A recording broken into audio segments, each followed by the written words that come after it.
Tanya lagi Pak, dari mana Pak? Hah? Dari mana? Mamban. Acara apa ini? Demo. Aksi apa ini Mas? Aksi damai. Aksi damai. Aksi damai penolakan adanya Wahabi di Desa Mamban. Masya Allah. Sudah di sini nih moyang kami. Sudah di sini nih moyang kami.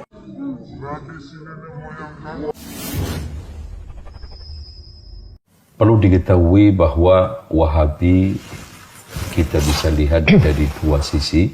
Dua sisi ya. Wahabi warisan historis yang tidak lain adalah firqah, salah satu sempalan dari sempalan Khawarij yang tokoh sentralnya adalah Abdul Wahab bin Abdurrahman ibn Rustum al-Ibadi.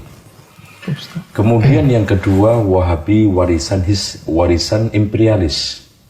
Inilah yang dituduhkan kepada Syekh Muhammad ibn Abdul Wahab. Kenapa beliau dituduh padahal namanya tidak Abdul Wahab? Karena beliau mendakwahkan tauhid, mengajak kembali kepada Al-Quran dan Sunnah. Sebetulnya kalau kita lihat kata Wahabi sendiri itu kan nggak ada celaknya.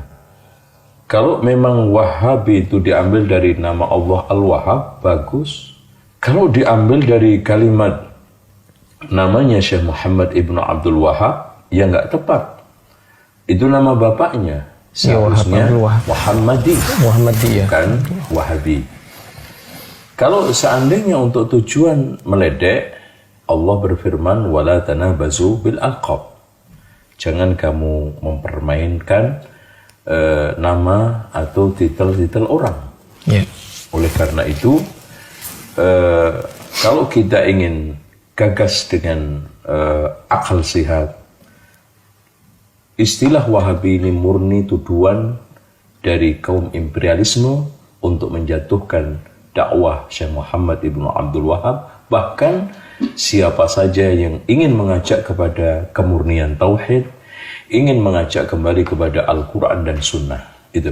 Kalau kita lihat motivasi tuduhan itu kan ada tiga. Yang pertama motivasi agama dan sosial. Berarti di sini adalah tokoh-tokoh darwis, tokoh-tokoh klenik, tokoh-tokoh yang memang mereka tidak mau diganggu singgasana tradisinya. Sehingga mereka menimba Syekh Muhammad yang reformis ini, Syekh Muhammad yang mengajak tajdid pembaruan ini kembali kepada Al-Quran. Karena pasti mereka nanti akan rugi, popularitasnya hilang, ya, kedudukannya hilang, bahkan setoran materinya juga hilang. Nah, yang kedua adalah motivasi politik dan kekuasaan. Ini tidak lain adalah saat Turki sudah mulai guncang dan kekhawatiran dengan dakwah Syekh Muhammad dan pengaruhnya sudah seluruh antero dunia, akhirnya Muhammad Basha dengan kerjasama anaknya Ibrahim Basha dan nanti Tusun memerangi habis-habisan secara fisik, dan pada saat tidak kuat bahkan tetap kalah, maka isu Wahabi dilemparkan untuk Syekh Muhammad bin Abdul Wahab dan pengikutnya. Nah, yang ketiga, motivasi imperialisme, yaitu penjajahan.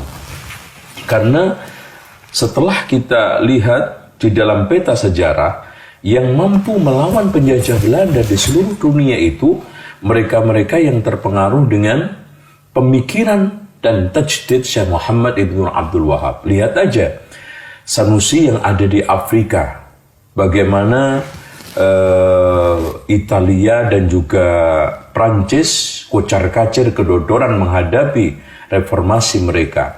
Begitu juga di Libya, bagaimana Italia juga kedodoran, dan kita lihat juga Inggris di India, bagaimana Inggris kedodoran menghadapi mereka-mereka yang terpengaruh dengan pemikiran Syekh Muhammad bin Abdul Wahab. Plus di Indonesia juga Belanda kedodoran menghadapi Imam Bonjol bersama Haji Beobang, Haji Miskin, dan Subani yang mengubarkan jihad. Mereka ini terpengaruh dengan dakwah ini, sehingga mereka mengelemparkan isu ini untuk memecah belah umat, supaya dukungan kepada mujahidin ini untuk mengusir penjajah itu berkurang.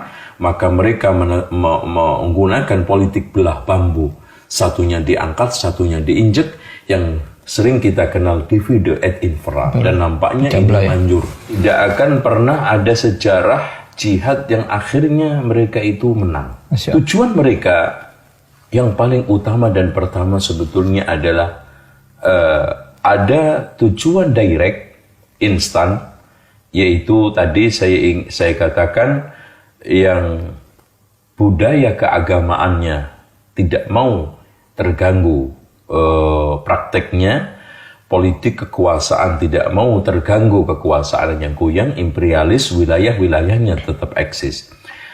Tujuan secara implisit dan ini yang besar adalah ingin membumi hanguskan Islam.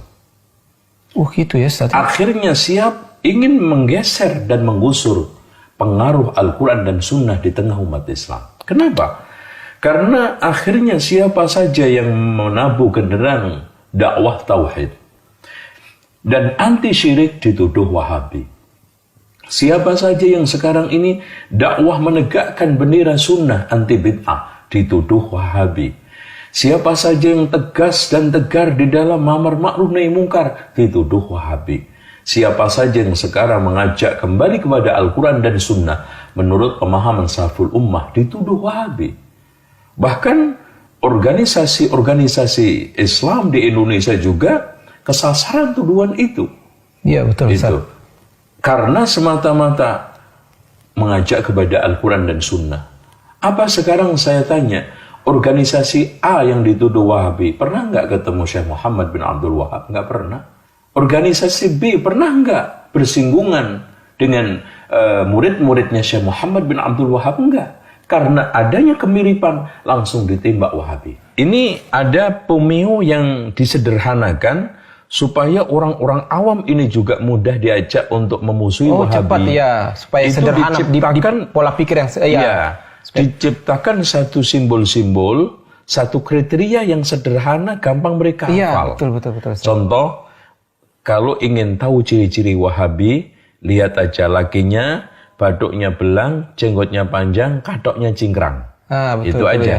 Pasti Wahabi. Cepat langsung kan masyarakat yang awam ini, wah itu Wahabi, cepat ya. Kalau sekarang diberikan kriteria yang aneh-aneh, delima, disuruh baca kitab, ini nggak bakal orang awam. Nah, nanti perempuannya cadaran atau jilbabnya panjang. Itu Wahabi. Nah, kadang-kadang agak sedikit mereka itu memaparkan satu paparan yang nampak ilmiah. Tetapi semuanya mengandung kedustaan kalau tidak adalah syubhat. Bahwa mereka menuduh mau menggeser, menggusur, menghancurkan makam Rasulullah. Mereka menggantikan makamnya rumahnya Abu Thalib dengan kandang keledai. Rumahnya Khadijah digunakan untuk WC, kan gitu. Ini hanya guliran tuduhan saya. Allah